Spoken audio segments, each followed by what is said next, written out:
my name is Margaret Adele, and welcome to another indie book review.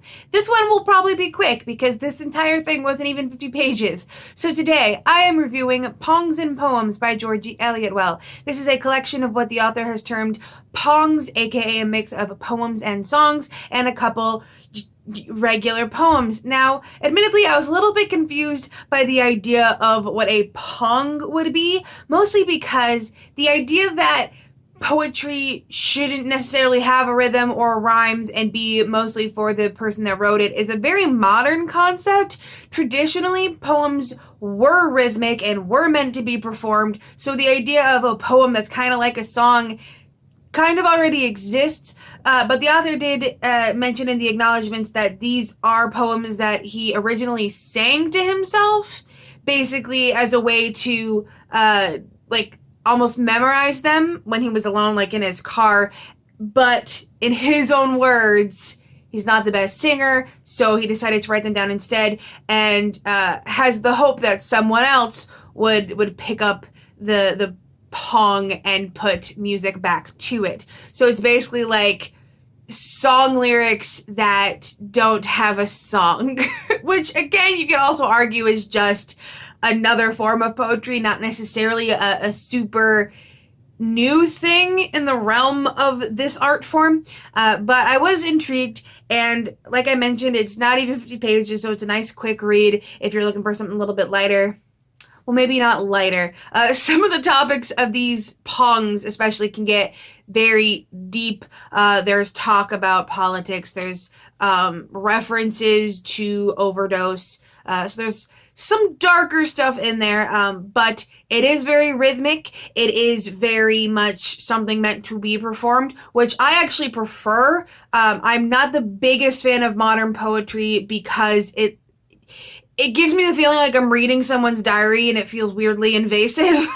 Like, a lot of modern poetry is usually meant for the express purpose of catharsis on behalf of the poet, and then the reader just happens to get to read it, which gives it a kind of I'm seeing something I shouldn't quality to it. So I like this kind of poetry that's like, no, this is very clearly meant to be performed, meant to be seen by other people.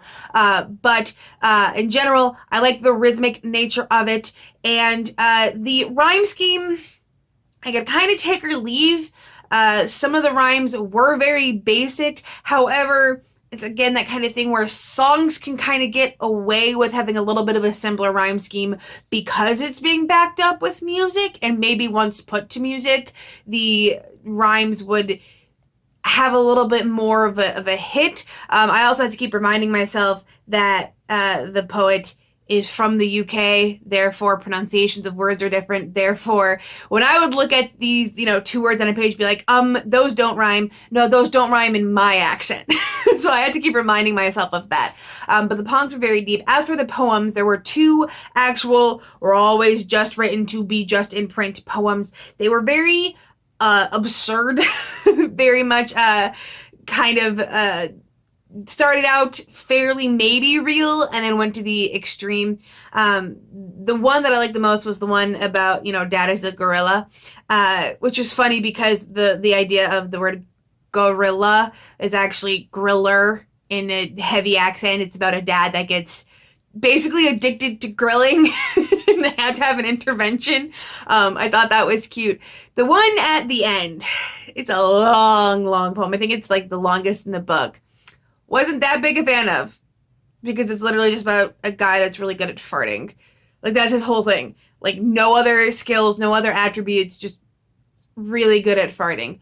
That's not my style of humor. That's not really something I'm interested in. So an entire poem that literally takes up pages, and granted it's poetry pages, so it's like several stanzas, not necessarily a full filled page in the way like a novel would have it, but still pages of this poem of a guy farting. Could take or leave. Didn't really do much for me. But in general, nice little collection, nice quick read. There were some nice moments that hit in the Pongs.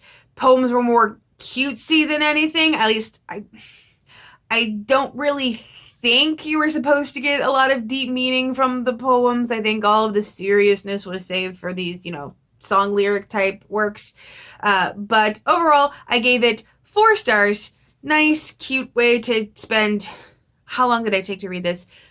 Maybe half an hour. But regardless, definitely check this out if you're interested in poetry. And let me know, do you prefer the more modern, reflective poetry without rhymes or rhythmic schemes, or do you prefer the more poetry to be performed classic style? I'm always interested to see what everyone's opinions are. But if you are an indie author and you would like a review something like this one, you can email me. I will have all that information down in the description below. Please be sure to read through my review policy. It answers a lot of questions and saves us a lot of time. And with nothing else to say, I hope you have a wonderful day and a marvelous tomorrow.